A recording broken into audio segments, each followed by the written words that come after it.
you so much. Thank you for being here. And to be blunt, we are here for one reason and one reason only, because of the quality of the individual that we're celebrating. Absolutely unbelievable. And we're going to hear a number of stories to that fact as we go through the celebration. And it is a celebration, and highlighted, underlined as a celebration. And if you look at the band, you see that not only is Caron's name on it, but it says no regrets. And that's the theme for today. So we will cry, absolutely. We will shed some tears. We will laugh. We will smile in sharing the stories. And really it's about celebrating Caron's life in a manner that you feel comfortable, and that's okay. We have a number of people to thank for being able to put on this celebration. One is Trent, who was the one who created the slides, the master of the photography, and so many amazing, amazing memories over the last years. We also have Patrick to thank. He's the one who's going to be performing live music for us. And then each one of our speakers who's going to share some intimate stories about Caron, who was a remarkable individual. So to begin, we need to also thank every single person in this room. One of the greatest gifts you can ever impart is that of your time. So for each one of you to take your time out and to be here to help us all celebrate Caron's life is massively appreciated. So thank you so much to each one of you. We will begin with a song from Patrick, and then immediately follow Jill, Caron's twin sister, will give her address. Thank you, Patrick.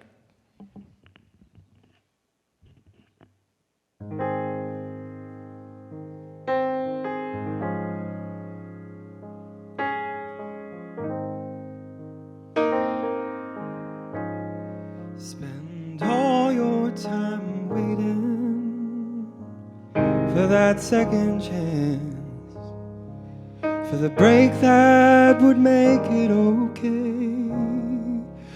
There's always some reason to feel not good enough,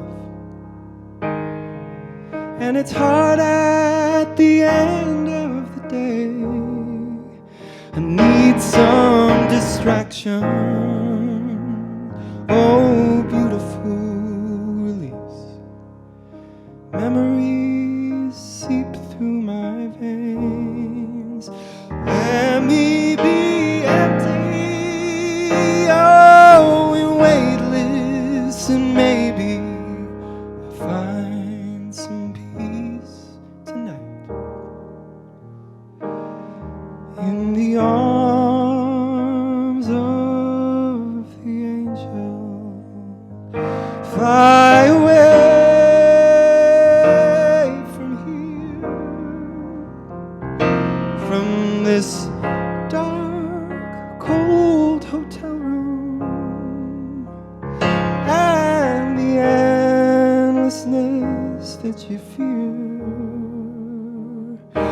You are pulled from the wreckage of your silent reverie. You're in the arms of the angel. May you find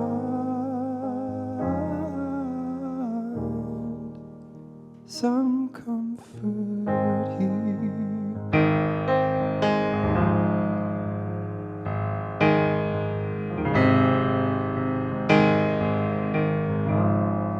So tired of the straight line, and everywhere you turn, there's vultures and thieves at your back.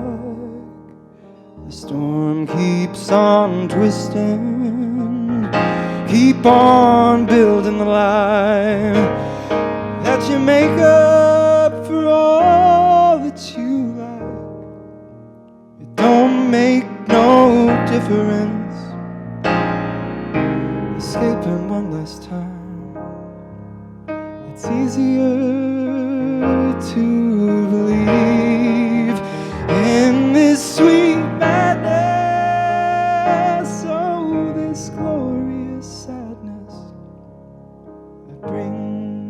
to madness. In the arms of the angel, fly away from here, from this dark, cold hotel room, and the endlessness that you fear. You are pulled from the wreckage of your silent reverie. You're in the arms of the angel. May you find some comfort here. You're in the arms of the angel. May you find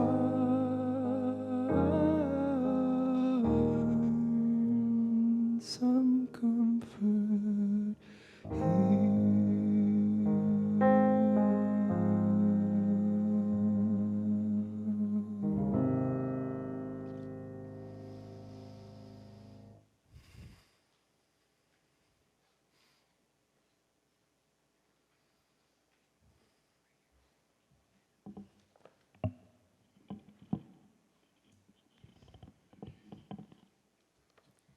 Friends and family, we gather here today to remember and celebrate the life of a remarkable woman, Caron Elizabeth Shepley, who touched our hearts and souls in so many ways.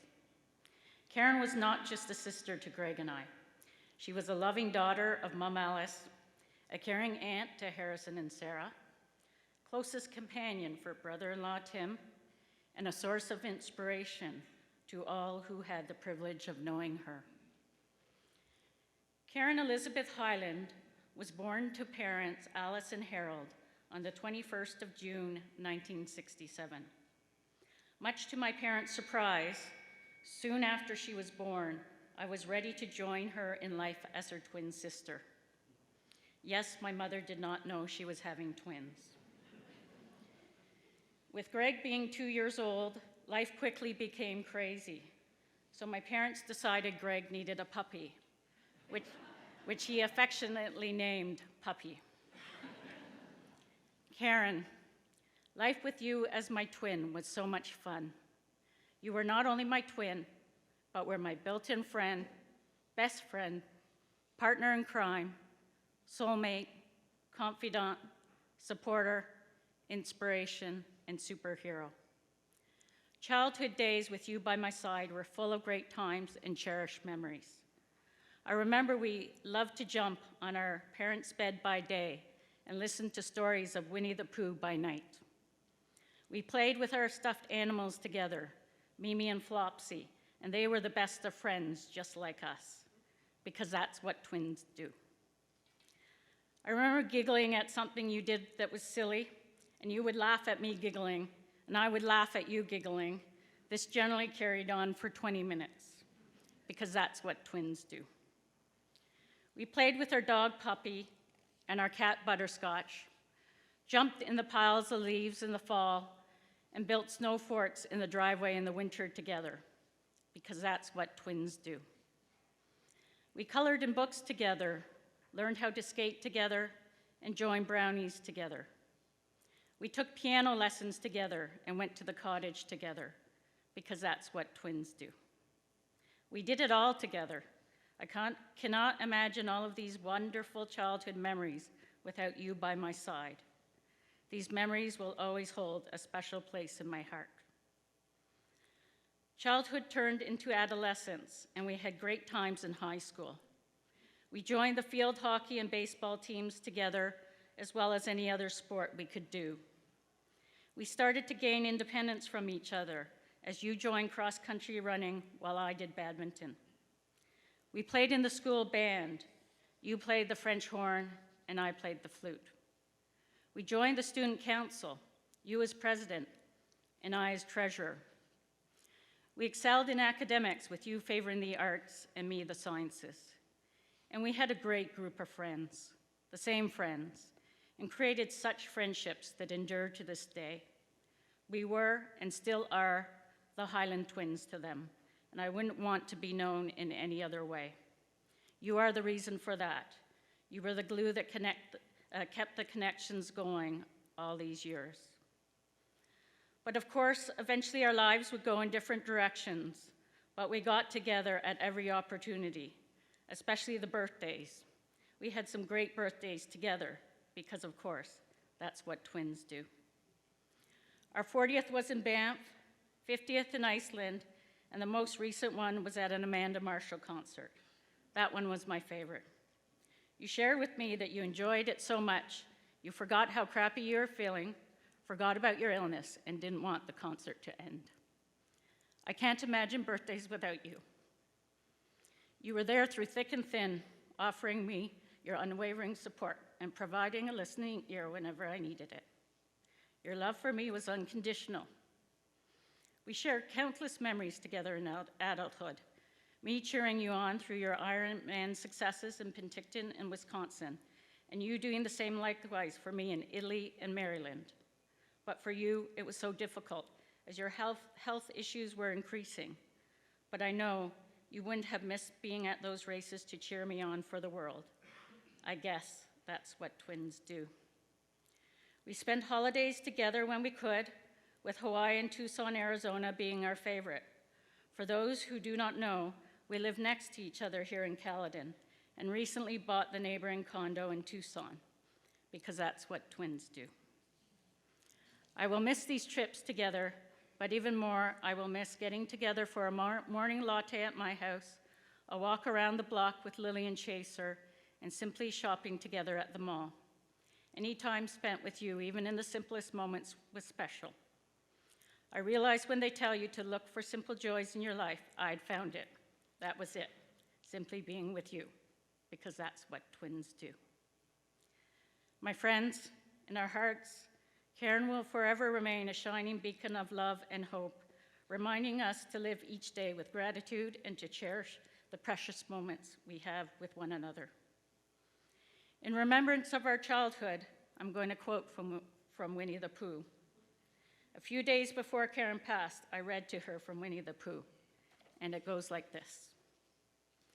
If ever there is a tomorrow when we're not together, there is something you must always remember. You are braver than you believe, stronger than you seem, and smarter than you think. But the most important thing is, even if we're apart, I'll always be with you. Caron, I imagine what it was like when you went up to heaven. I know in my heart you were greeted by Dad, Mandy, Patricia, Puppy, Butterscotch, Tempo, and Simba. And a whole pack of dogs with tails wagging, thanking you for making their lives better. Rest in peace, dear Caron. You'll always be loved, deeply missed, and never forgotten. With love from Mom, Greg, Tim, Sarah, Harrison, and me, your loving sister, Jilly.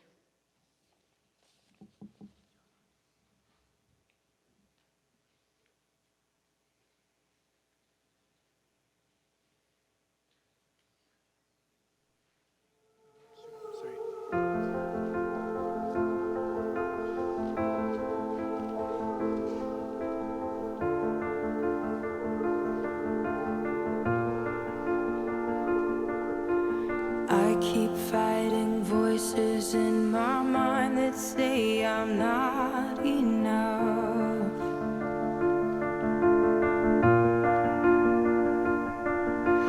Every single lie that tells me I will never measure up.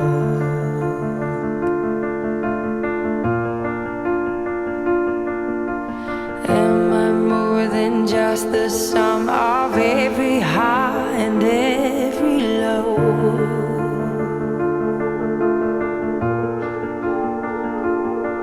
Remind me once again just who I am, because I need to know. Ooh, oh, you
You'll have every failure, God.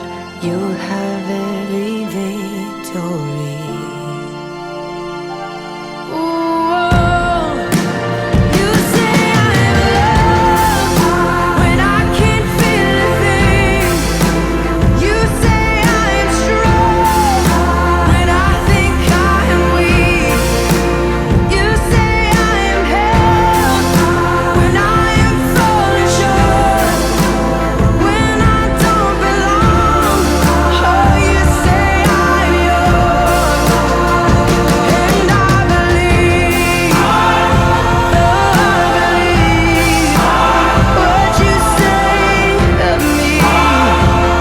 I believe, oh, I believe, yes, I believe what you say of me.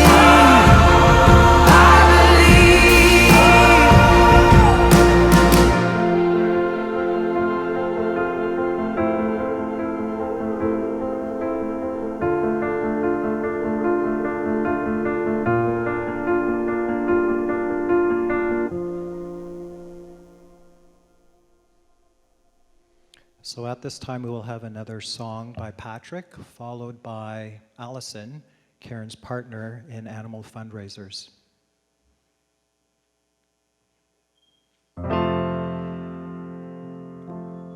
I found the love for me. Darling, just dive right in and follow my lead. I found a girl beautiful and sweet. I never knew you were the someone waiting for me. 'Cause we were just kids when we fell in love, not knowing what it was. I will not give you up this time. Darling, just kiss me slow.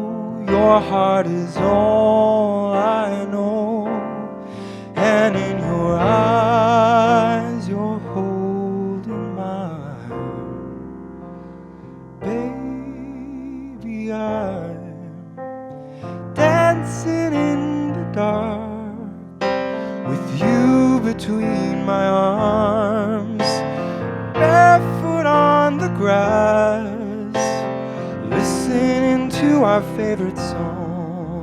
When you said you looked a mess, I whispered underneath my breath, but you heard it. Darling, you look perfect tonight.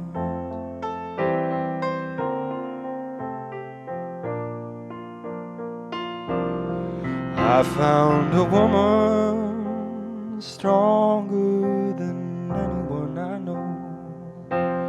She shares my dreams. I hope someday she'll share my home. I found a lover to carry more than my secrets, to carry a love we call our own. We are still kids, but we're so in love, fighting against all odds. I know we'll be alright this time. Darling, just hold my hand, be my girl, I'll be your man. I see my future in your eyes.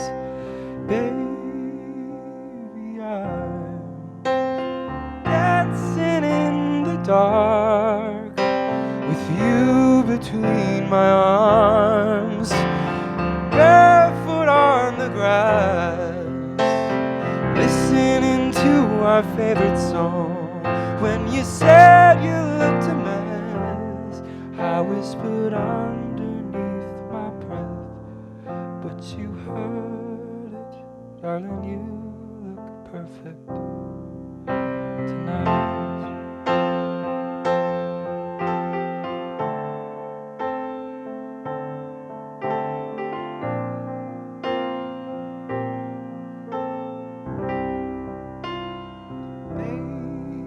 Maybe I'm dancing in the dark with you between my arms, barefoot on the grass, listening to our favorite song. I have faith in what I see.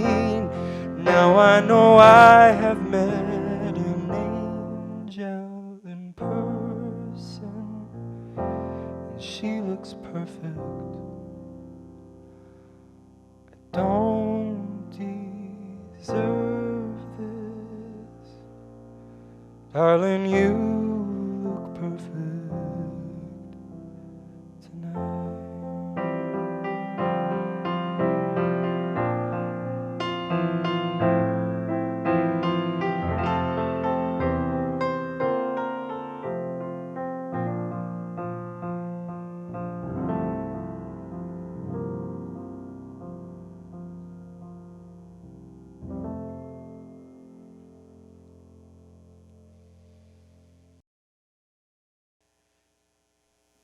The universe had a plan to keep Caron and I on a trajectory to meet and become great friends. My name is Allison Hanson, and for those who don't know me, I'm the other 50% of the Furry Friends 5K equation. After a devastating fire at an animal shelter in Durham region, I came up with this wild idea of creating a 5K run for people and their companion animals to raise funds to help rebuild a shelter. To gather ideas on how to get this event off the ground, I figured it best to reach out to my boss at the time, Caron Shepley, because hey, those Shepleys might know a little thing or two about putting on races.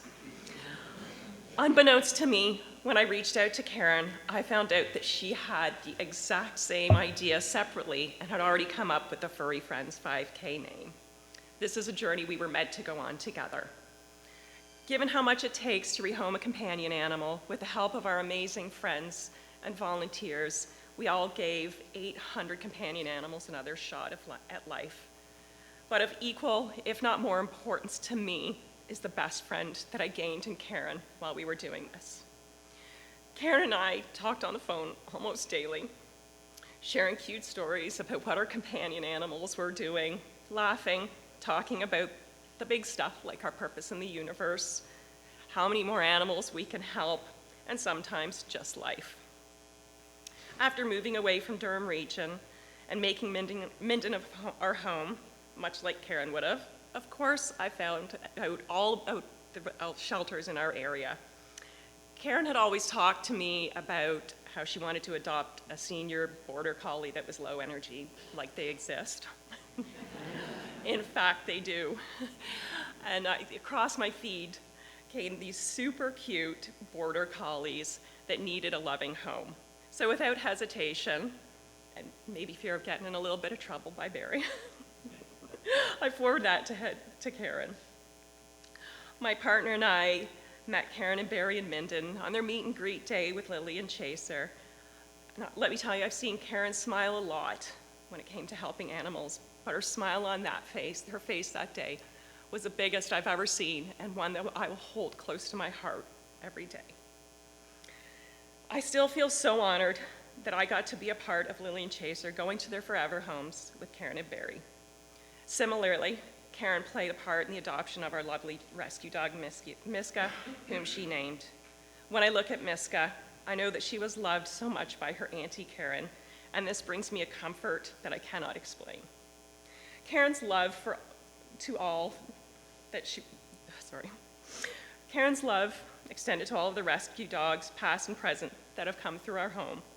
In fact, I think Caron might have had an in with Santa Paws, because not a Christmas went by where Santa Paws, through an address from Caledon, sent Christmas gifts to our rescue dogs. I'd take videos and send them to Santa Paws' little elf, and she loved them. Caron's desire to protect all beings was not just for the mammals and the birds. I'll tell a funny story here about Caron and sharing a similar story about having ants in our house in the winter months. And much like us, Caron didn't want to harm any animals, so we were both letting our ants live in our house until the winter months till we'd let them go. She also told me about a funny story about a bee in the house, and she didn't want to kill this bee, despite the fact that Barry's allergic to bees. and this is why, of course, for many reasons, I love Caron. Daily, I have many stories about wildlife, the birds I see, and my sweet rescue dogs that I can no longer share with my friend Caron. And for this, I'm sad, but my gratitude for her gracing my life with her loving friendship dulls that sadness. Caron's impact on my life was monumental. We had plans. We were planning to one day travel to an elephant sanctuary to help them. And just earlier this year, Caron told me that when she got better, she was going to join my team to help keep animals safe from pesticides, and that she wanted to help continue to raise funds for the rescues that saved Lily and Chaser and others. Caron, I promise you this, and you know that I will keep it. I will always advocate for animals. I will always raise money for animals, like your Lily and Chaser. Caron, I miss you, my soul sister, and I love you and always will. Paul misses you and loves you. Misk and Hops miss their Auntie Caron too.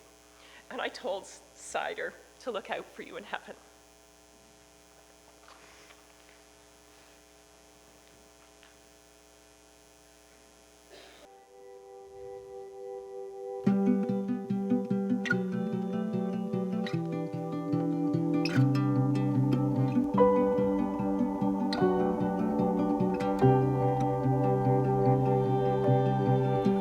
Close my eyes and I can see a world that's waiting up for me, that I call my own. Through the dark, through the door, through where no one's been before, but it feels like home. They can say it all sounds crazy. They can say I've lost my mind. I don't care if they call me crazy. We can live in a world that we design. 'Cause every night I lie in bed, the brightest colors fill my head. A million dreams are keeping me awake. I think of what the world could be, a vision of the one I see. A million dreams is all it's gonna take. Oh, a million dreams for the world we're gonna make.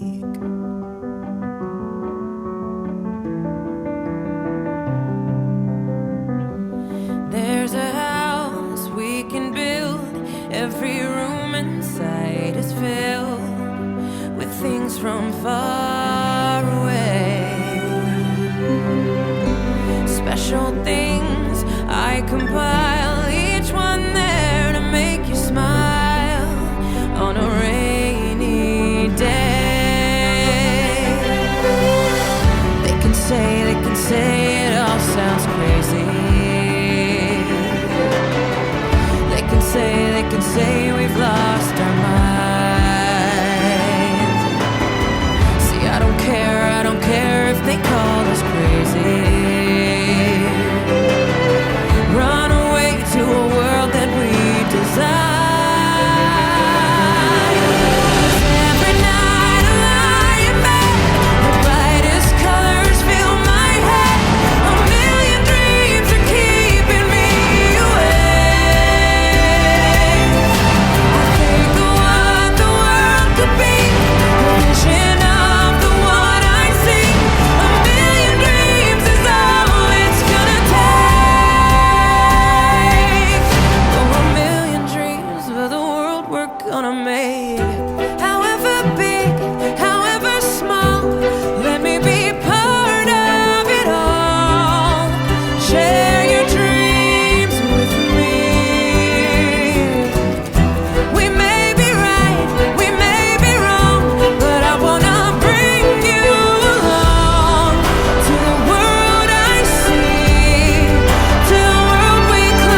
Caron and Allison have almost raised $1 million for animals insurance. And if anything deserves a round of applause, that does.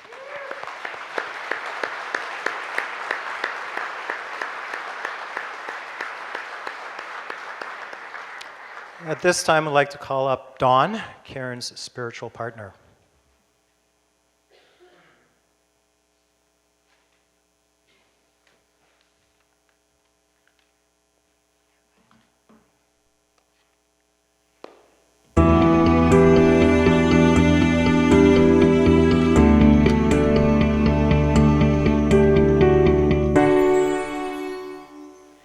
June 9th, 2007 is the day that I met Caron Shepley.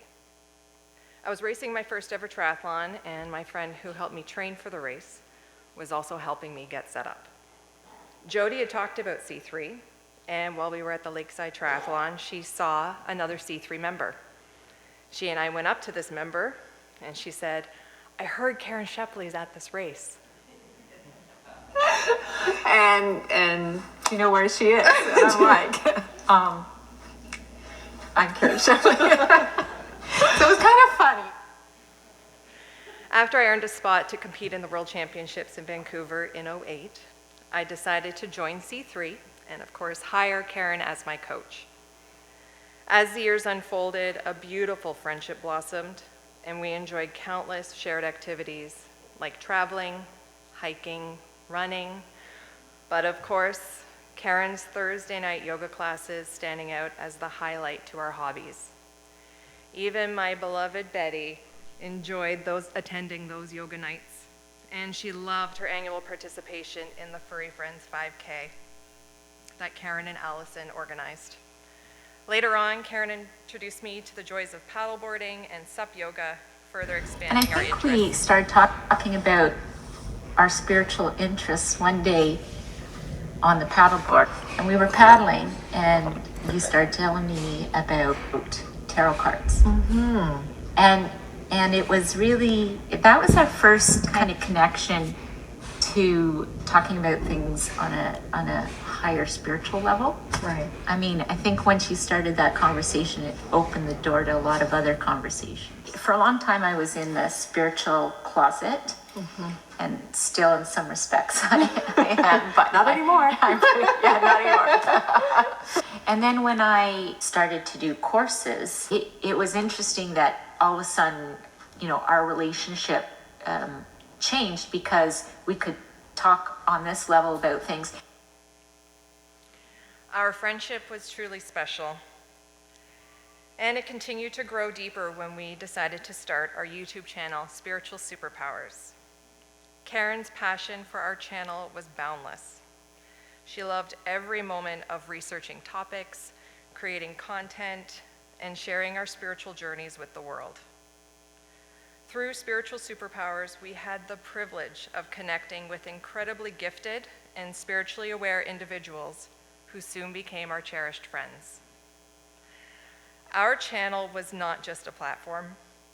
It was a space where we could be our authentic selves and explore the depths of our psychic abilities and parallel lives, all while inspiring and uplifting an audience. Caron's passing was a heartbreaking moment for me and for our dedicated viewers. Many of them have written to me expressing they felt a profound connection with her, as if they knew her personally, and consider her a genuinely special person in their lives. Her spirit and her energy were that magnetic.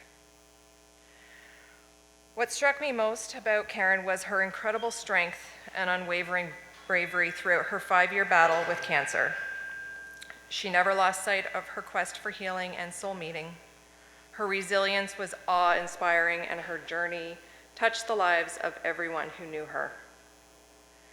Caron's memory lives on, not only in her many legacies, including Spiritual Superpowers, but also in the hearts of the people she touched with her love, wisdom, and indomitable spirit.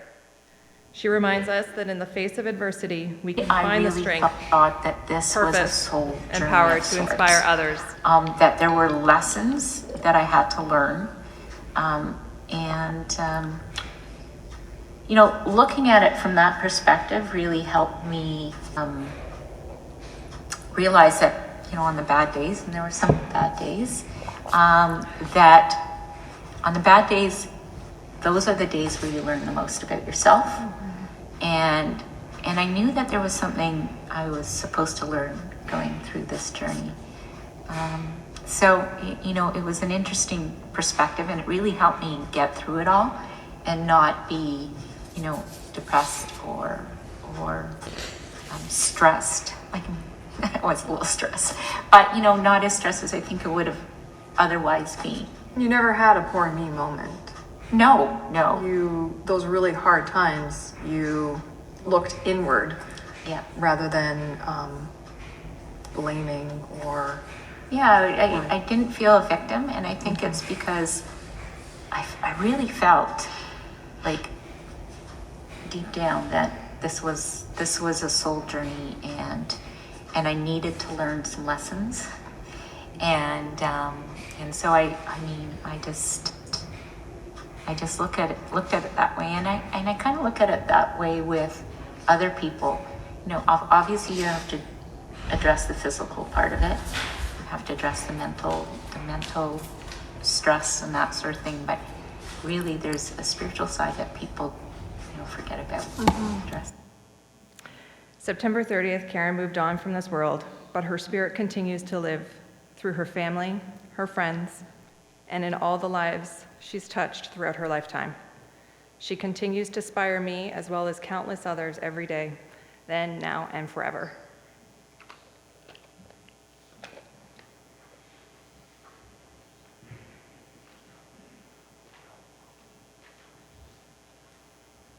Thank you. And now we'll hear some words from Trent, Karen's training partner in crime.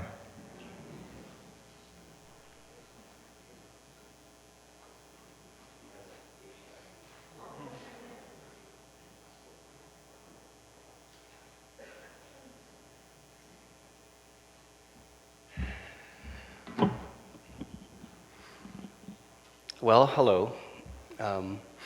My name is Trent, and I can't believe I'm here right now. So I met Caron at Husky around 1995 or 94.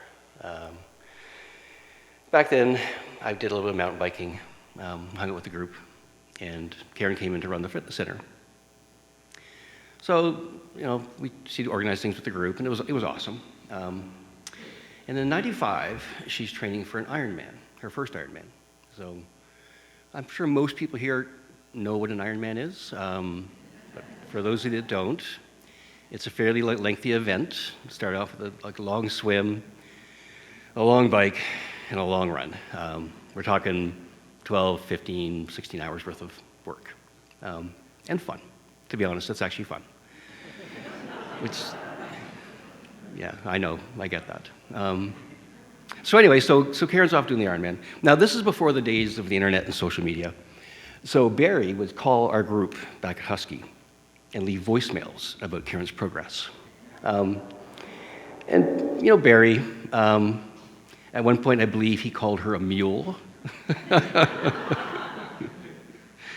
So anyway, Caron comes back, and she so inspired me and some others that we actually got the paper forms, filled them out, sent off a check in the mail to Ironman. So then, the following year, 1996, I actually decided this was so much fun that I quit my job, took a year off to do this silly thing. So we trained together, a group of us, every day. I remember there were times when one time Barry had to come and bail us out because we got far away and it got cold and we were like freezing. So we're at a mall dressed in our full cycling gear with our bikes, and Barry comes to pick us up. So that year we did the Ironman. It was great. Huge thing to do. I was truly inspired to do that by Caron. And then an interesting thing that from that point, which is like 28 years ago, I have not had a single vacation that didn't involve a race or a training camp. All because of Caron.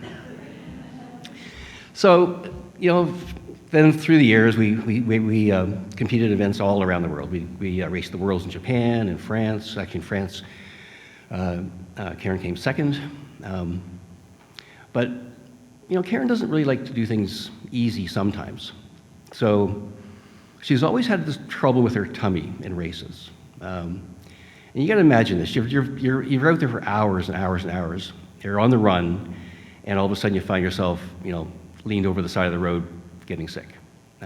But she would never not give up. She kept on going. And which is also an amazing inspiration. Like to see her strength and determination and resilience in those situations, it was just beyond anything.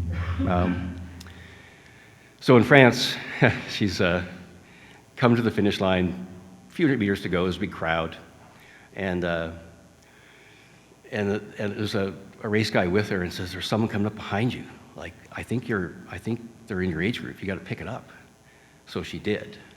So she's running towards the finish line, and then 100 meters, 50 meters right in front of the finish line, she throws up everywhere. And you can hear the crowd are cheering, "Go, go!" And there's like, "Oh." She still got second, so her silver medal at the Worlds. And then, like I say, we raced all around the world. Like every vacation we had, like epic trips, Austria, Germany, Sweden, Japan was incredible. So we just really and truly got to experience the world, through that lens of doing these races and training camps all over the world. So, but she was truly resilient and truly determined to do things. It was crazy. We did a race in Alcatraz, a race called Escape from Alcatraz, which is kind of interesting because you basically swim from Alcatraz Island to the shore, which of course they say you can't do, you will probably die. That's why they built the prison there. But no, we do this. And you gotta imagine this. The water's cold. The current is beyond crazy, like beyond crazy. They have boats positioned near the Golden Gate Bridge because people will get swept out and wind up in Mexico or something, I guess. So Caron was one of those people. So she swims towards shore, and the current's taking her out. So a boat picks her up, and they reposition you. So they bring you back, so you can try and finish the swim. They repositioned her again, but this time the guy in the boat didn't really know what he was doing, and took her basically back to Fisherman's Wharf, which is nowhere even near where the race was. So Caron has to get out and walk, probably 3 or 4K at least, with her wetsuit over her shoulder in her bare feet, trying to find, get back to the race site. And Barry's freaking out because there's only one bike left in transition. It's hers. And where's my wife? She finally gets back, and then she goes off and does the run. But it's just the kind of person she was. She would just never really give up about anything. Obviously, these last few years it was huge. That was a big part of why she hung on so long. So now, and then the other big thing that Caron represented of many of us is her coaching. She was a great coach. There's no doubt. She coached many people to finish Ironman races or 10K races or pretty much anything. One of my favorite stories, a long time ago, the Husky days. One of our athletes was going to do this race called Round the Bay. It's a 30K race, pretty hard, oldest race in North America. So she's training this person to this race, and this person's really nervous, oh my God, I'm not sure I can do it. So Sunday morning, Caron's at the Round the Bay race, and this girl shows up, and she's all happy, and Caron's all what's up? You seem so happy. And the girl says, well, I know I can do it. And Caron says, why? How do you know that? She says, well, I ran 30K yesterday. Caron said, well, that's good. That's good. That's really good. Anyway, so, and it's funny because I'm lucky enough to, with the group we train with, I train with world-class athletes. People have won Ironman World Championships, have won things all around the world, incredible athletes. And to see Caron make them cry in a training class is hilarious. These poor, strong, amazing, athletes, and they're crying to have Caron stop making them hurt so much. It's because, they're obviously athletic in what they do, but not everyone can do all the stretching and some flexibility things. It's quite funny. Caron's yoga classes were amazing. I attribute yoga to the reason why I'm probably still able to stand up today, because of like core strength from yoga has just been dramatic for myself and many of the athletes. We have lots of athletes that say like a big part of their success is really the work that Caron did with them, and she did a lot. But we all knew this one thing that was, if you saw it coming, you would like, oh, maybe I should run. If she wore orange to a class, you knew this was going to be a really tough class. And it happened over and over and over again. So it became quite famous that her orange classes were the ones to be really mindful of. And I always might wonder, like, there's a fitness company around called Orange Therapy, or Orange Theory. And I always believed that they stole that idea from Caron. I'm pretty sure they did. So coaching was incredible, inspired many people, inspired me for sure. I know lots of people here that she inspired to do things. And we're going to miss her, for sure.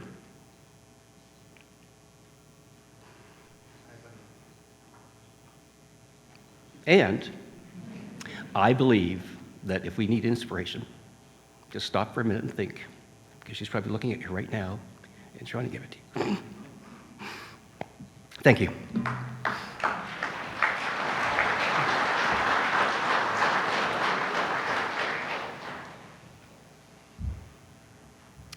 I'm glad that Trent shared some of those stories and that we're able to laugh and smile as well. Because one thing that I'm definitely going to miss is Caron's sense of humor.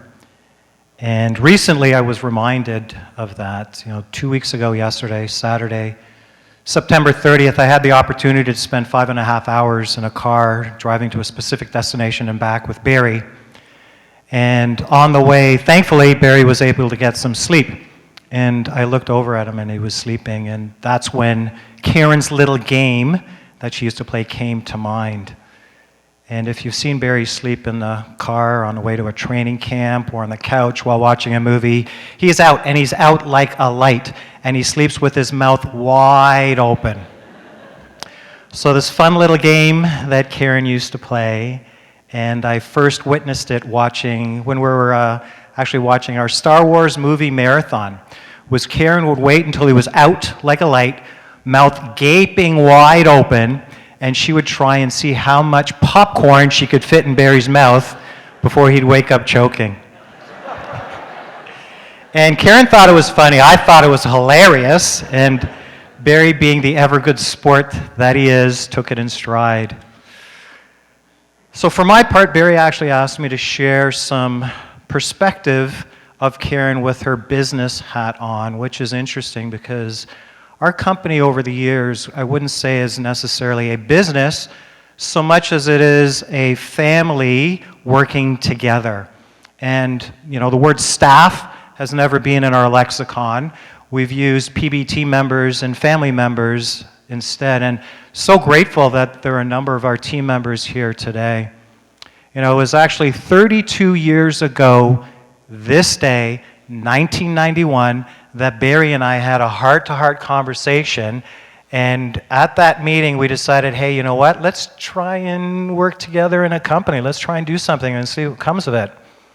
And we sputtered along, limped along, struggled along for a year until Caron joined Personal Best full-time. And at that moment, Caron helped to elevate our level of professionalism, and I'm glad Jill used the word glue, because with us in our group, Caron provided the glue to help solidify so many things together. And another thing that I will absolutely miss about Caron is her attention to detail, which was unparalleled. And there tends to be a common theme in society to suggest that the details are not important, not to sweat the small stuff. But if you read Chris Hadfield's book, Chapter 4 is actually entitled Sweat the Small Stuff, and that's the way Caron lived her life. No detail was too small. And what's absolutely phenomenal about Caron is she would go about her business in such an unassuming way, and that was her demeanor. That was her disposition. one of her superpowers was shining a spotlight on everybody else without expecting any self-gratification or recognition herself. It was absolutely amazing. And she did that with every one of our team members. You know, not only did she know all of our team members' birthdays, she knew the birthdays of our team members' kids as well, which was absolutely amazing. You know, Muhammad Ali once said that, service to others is the rent we pay for our time here on earth. And that's the philosophy that Caron lived by. Her service to others, the time she gave, selflessly, perpetually, over and over, again, was a testament to so many of us around us. And we all grew, and we all benefited as a result of that. Caron's circle of love is massive. And again, that's why we're together in a room full of people, of hundreds of people, and not only that, but hundreds of people across Canada and across the globe who feel similarly in terms of being part of that circle of love. You know, it's been amazing and with great gratitude to receive all the emails, the messages, the texts, the posts, to see how everybody had felt about Caron. And in trying to come to some sort of semblance in terms of what has occurred over this last little bit and seeing what Caron went through, never, ever once complaining, ever, never with self-pity. It's at this time such as this, it's painfully obvious that words and language are woefully inadequate for describing how we're all feeling. But if I were to gravitate towards 3 words, the first one would be heartbreak. That every single one of us are hurting a little bit. Understandably, undeniably. The second word that I would probably use is disbelief, because it still does not feel real. And Trent and I were talking about this a few days ago, and we were talking about it this morning. It still does not feel real. But the fact that we're in a room together full of people and we can share a hug, a tear, a laugh, a smile, it helps. It helps, absolutely. So again, thank you to each one of you for being here. The third word I would probably use, and as I verbalize it, it might sound out of place, but the third word that I would use is opportunity. Because Caron was a beacon the way she lived her life. She was a marvelous example of putting your head down, getting the work done, not looking for gratification and recognition, and trying to see the hopeful in challenging scenarios or situations. So why I say opportunity, it's because every single one of us have the opportunity to gift Caron's philosophy forward. And that's what we need to take from here. Again, on the bands it says no regrets, and we have to live that way, no regrets. But again, taking the opportunity to see the positive in a scenario. One of Caron's favorite sayings was, "Oh well." And she would say, "Oh well," often, but she wouldn't say it in a self-defeated manner or in a surrendering manner. She would say, "Oh well," with a massive subtext of, okay, oh well, let's roll our sleeves up, let's put our heads down, let's get the work done, from a resilience perspective. But she would also say, oh well, in looking for that ray of sunlight or that hopeful in a really challenging situation. And case in point, perfect example, a few years ago, we were at one of the Furry Friends races in Ajax, and it was pouring rain, absolutely pouring rain. People were struggling not only to stay dry, but to stay warm, puddles everywhere. And Caron and I were standing beside each other. We're both wearing our raincoats. We're both soaked. And Caron leans over to me, quintessential Caron. Caron leans over to me and says, "Oh well, at least the dogs are having fun." And that is so Caron. So again, we're left with an opportunity when we are facing crappy scenarios and situations, when we're having trouble at work, trouble with our family, when we're having trouble with our own personal health, we have the opportunity to think, what would Caron do? And Caron would look at the positive aspect. She would never stop fighting, and that's what Caron would do. So to Barry, my brother, to you and your family, to Alice, Jill, Greg, and Tim, to you, each of you and your families. There's a room full of people here and hundreds of others around the country who are absolutely willing to be there for each one of you whenever you need it, in the manner you need it, however you need it. You know, and it might sound somewhat presumptuous of me to volunteer everybody in that manner or that way, but the reality is that's what Caron would do.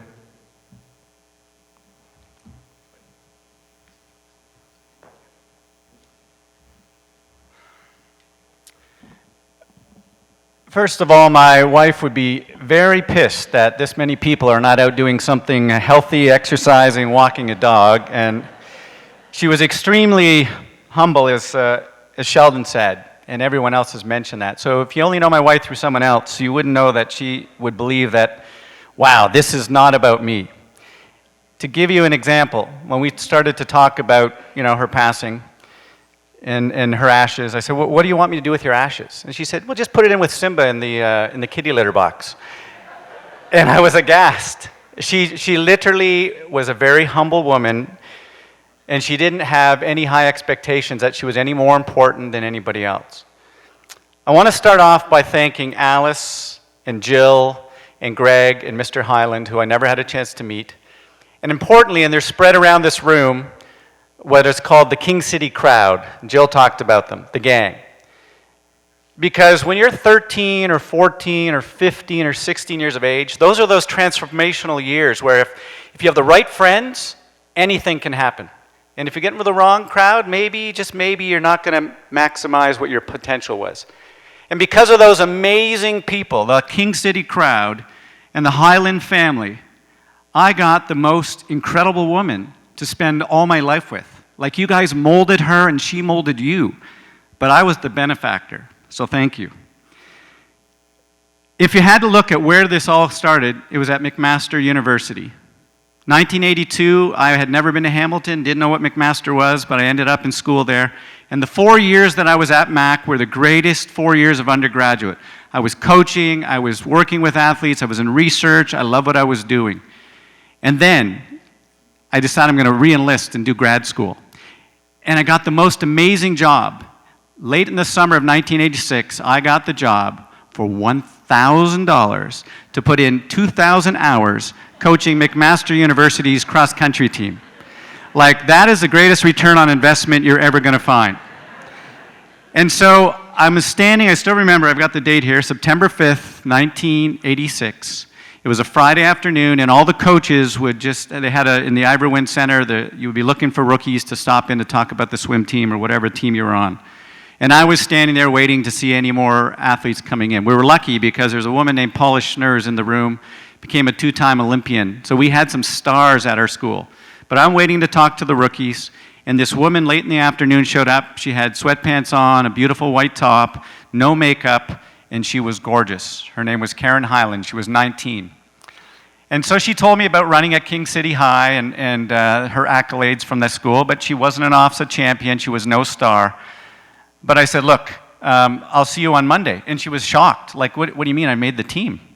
And I said, I have a no-cut policy. There's like 10,000 acres of land here. Everyone's going to run until you get tired, and eventually some of you will stick on the team, and I'll see you on Monday. She came out Monday, she came out Tuesday, she came out for the next 4 years, never missed a workout for 4 years. And she didn't know that I had made this pact just a month before I met her, was I was coaching the university team, that I wouldn't date somebody I was coaching. I had seen all of these 48-year-old swim coaches with 19-year-old swimmers, thought it was not a cool idea, and said no. It was my ethics, my value, the way I was going to live my life. And about 2 weeks into September 1986, I said, what a moron you are. And so for 4 years, she never knew how I felt, never. And for 4 years, she did the most amazing thing, is she would come to the last few weeks of cross-country season. Those of you who know varsity, you had 30 athletes, you had 20 athletes, and now you're down to the 7 who are going to race at championships. And so all the athletes who aren't running, when it's cold and it's wet and it's rainy and it's October and it's dark, they just stop coming. Caron never missed a workout.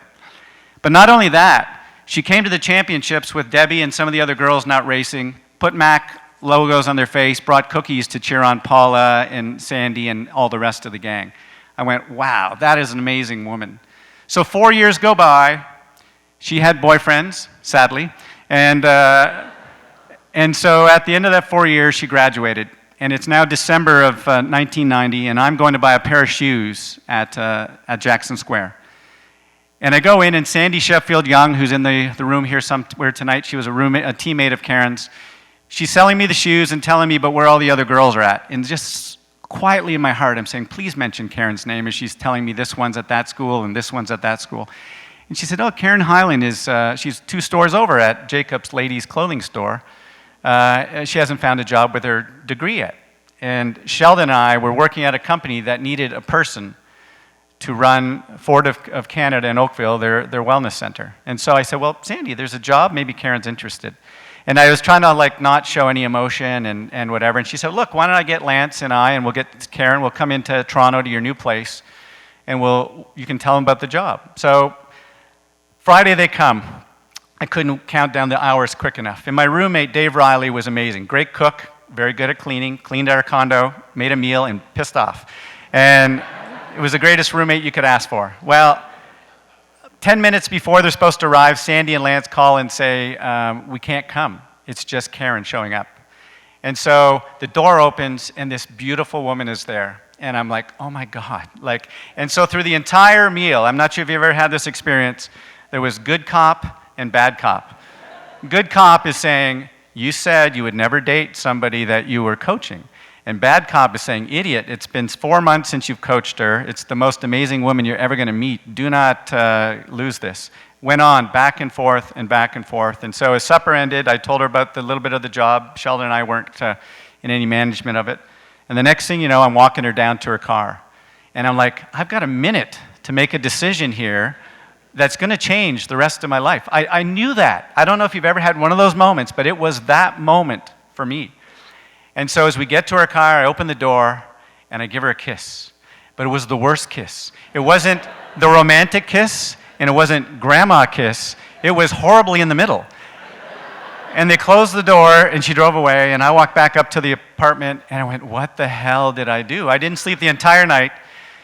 And I called her the next day and confessed the horrible, horrible thing I had done and how I had felt for 4.5 years. And I didn't expect anything from it, but I just needed to get it off my chest that I thought she was the most amazing person I had ever met. And she was a little shocked, but gave at least one pity date, which turned into the next 35 years. It was the most amazing opportunity. And so 14 months later, we get engaged on a live morning radio show. Some of you would have listened to it, the Jesse and Jean morning radio show. 500,000 people in Toronto listening, and Karen didn't know she was live on the radio getting engaged. But there's only one thing she made me promise. I had to get the permission, the thumbs up from Jill. Mom was important, Greg was important, but if I don't get the Jill thumbs up, it's all over. And so Jill put the fear of God into me for a very long period of time. Still does on certain days. But I got the thumbs up. And a year later, in 93, Karen and I got married in King City, and some of the people in this room were part of that. What's important to know, of all the great stories that we heard up here tonight, there's one thing that Karen loved to do almost more than anything else, and that was to be a daughter, a sister, a daughter-in-law, a wife, and importantly to the nieces and nephews, an aunt. And so we've already heard how she knows everybody's birthday. And it's not just a little kind of card. She would spend weeks to think about the right card, the right gift. This one's moving to there. They need to have this for their new apartment. And so one of the things that we love to do was, without our own kids, we decided we're going to spoil the nieces and nephews one wicked, wicked trip with no parents. When they turned 16, Harris and I, off to Stockholm for a week we went. And then eventually it was Dana's 16th and off to London, England for a week to see everything you could imagine. And when it finally was Sarah's turn for her 16th birthday, she wanted to go to Barcelona. So Jill and Auntie Karen decide they're taking her to Barcelona. But you need to picture this. This is now less than 2 months since she's had stage 4 colon cancer, massive surgery, radiation, chemo, an ileostomy bag, and she's going to take her niece to Europe. And I'm like, good on you. I'm nervous as hell, but we lived our life with no regrets. And so I'm in Europe announcing a race, and I get a phone call in the morning. Her ileostomy bag is plugged.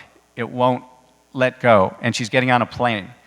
And so we're Googling how to get your ileostomy bag to unplug, and you have to drink some tea, lay on your back, and pretend you're pedaling a bicycle. And somehow this worked, and she got on the airplane and went off with Sarah to have a spectacular trip to Europe. Caron loved the sport of triathlon. She got inspired by our honeymoon when she met 65-year-old Sister Madonna Buder, who was doing an Ironman at 65, and decided she was going to do it. She did 10 of them. She won medals at world championships and along the way, but she was more interested in just the people. And Simon Whitfield happened to be one of those great benefactors, because for me to go to the Olympic Games, I had to do my level 4-5 Olympic credentials. It meant a year in school. In only one place could I go, and that was Victoria, British Columbia, away from my wife, away from our new business. And Sheldon and Caron, without a blink, said, you have to go. We will cover the bills. We will do all the work. You have to go. And so I got out there, and Stephen Timms and Simon and Jasper Blake and the many athletes I can keep rhyming off, Mark Bates, they helped us create this national training center. And so every Friday night, the third Friday night of the month, we would go as a group for supper to celebrate. Everybody was absolutely broke. I couldn't afford to bring my car. I was living in residence with teenagers, and I was 30 years of age. And this particular night, it's raining, it's February, I can still picture it, and I said, Simon, I'm not going tonight to supper. And he said, yes, you are. And Stephen Timms and him and Jasper grabbed me by the arm, you're coming.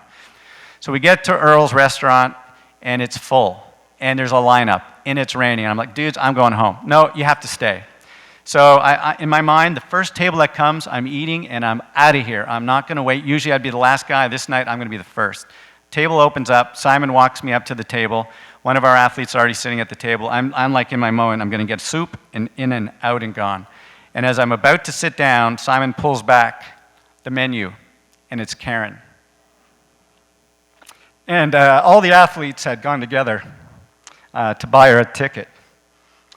And so, you know, when you look at a life that was lived with no regret, you have to appreciate just how unique it was. I knew I won the lottery, and so it's hard for me to be angry.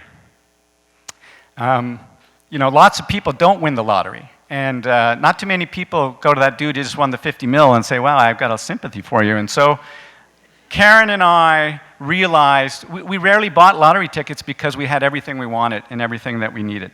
Through her cancer, she never complained. We've heard that through all of the other speakers.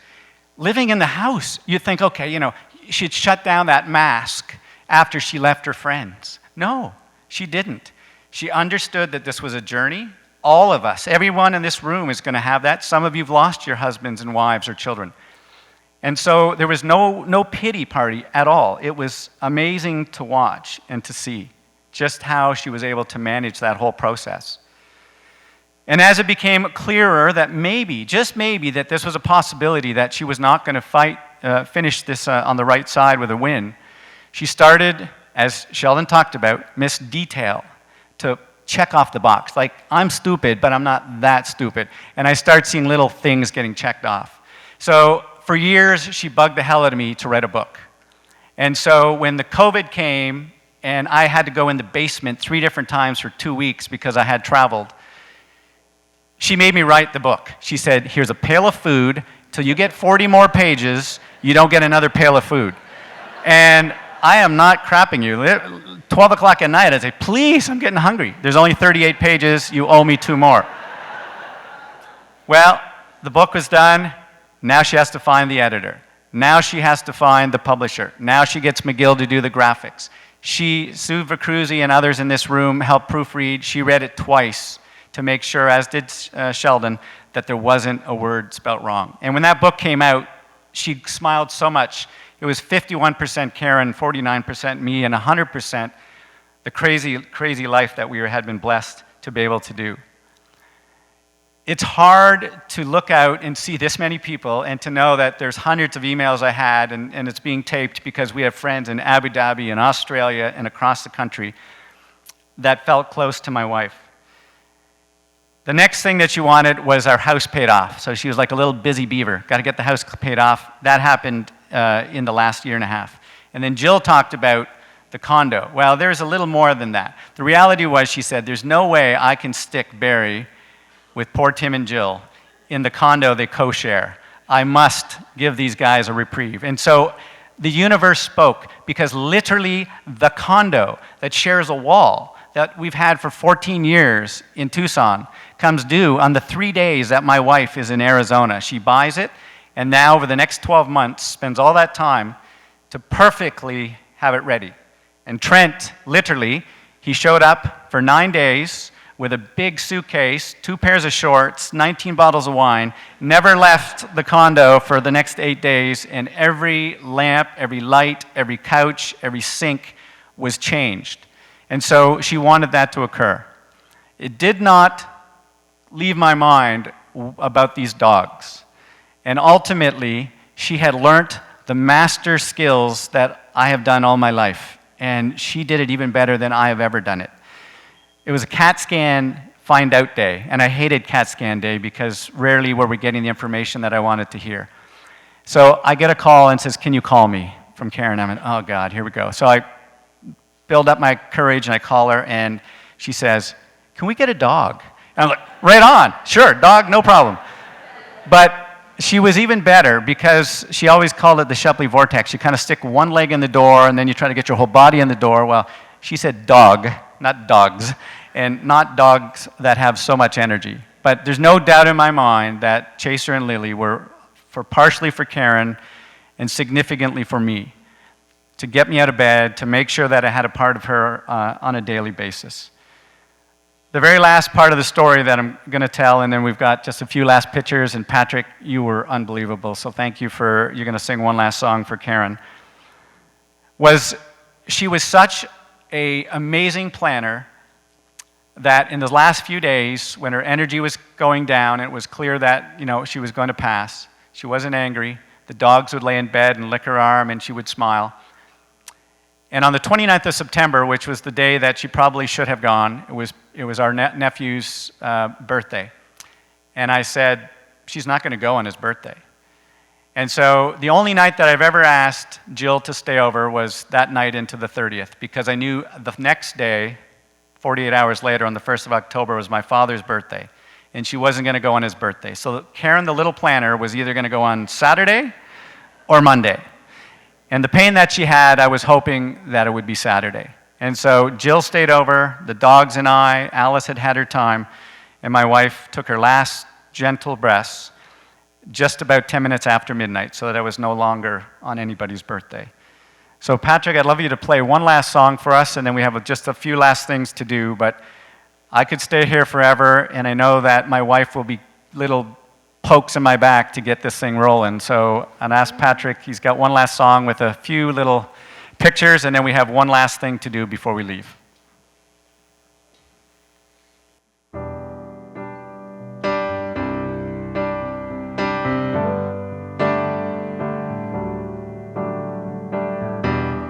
What would I do without your smart mouth, drawing me in and you kicking me out?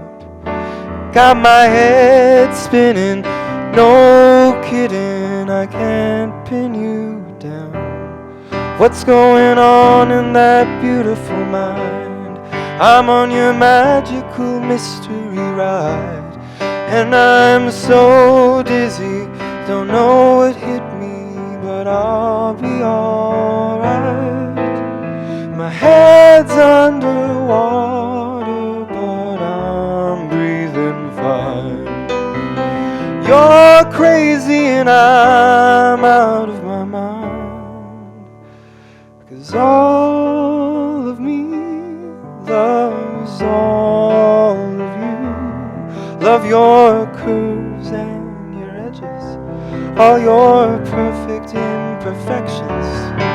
Give your heart to me, I'll give my heart to you.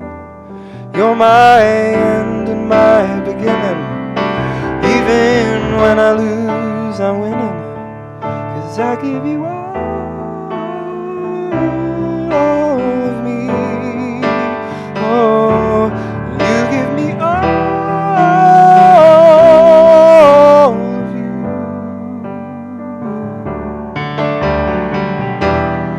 How many times do I have to tell you? Even when you're crying, you're beautiful too. The world is beating you down, and I'm around through every move. You're my downfall, you're my muse, my worst distraction, my rhythm and blues. I can't stop singing, it's ringing in my head for you. My head's underwater, but I'm breathing fine. You're crazy and I'm out of my mind. 'Cause all of me loves all of you. Love your curves and your edges, all your perfect imperfections. Give your heart to me, I'll give my heart to you. You're my end and my beginning. Even when I lose, I'm winning. 'Cause I give you all of me. Oh, you give me all of you.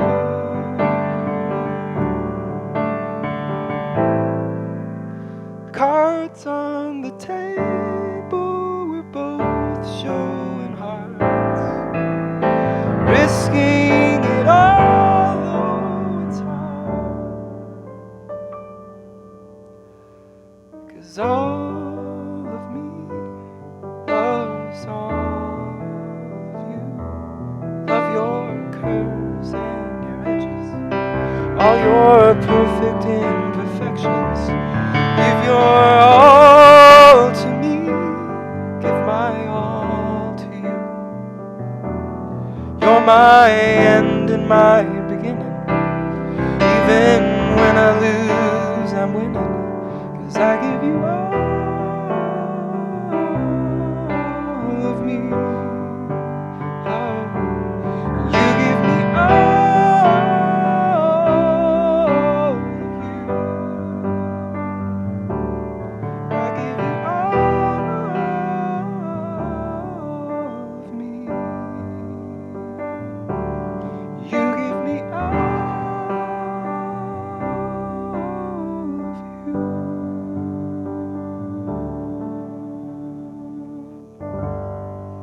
Thank you, Patrick.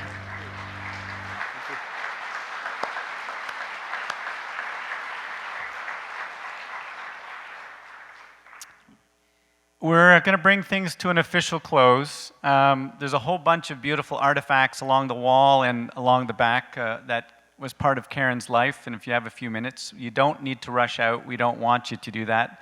But we also know that there's soccer practices and hockey and all kinds of things called life. And I know that Caron would have given us this 1 hour, but she would not want any more time taken on her. She was humble. If you can go out when you're having that tough day that Sheldon talked about, grab that wristband, and I'm going to have mine, and just take your few seconds, think about, you know, there's other people out there that have dealt with setbacks and challenges, and they've done it in a classy way. They've done it with courage.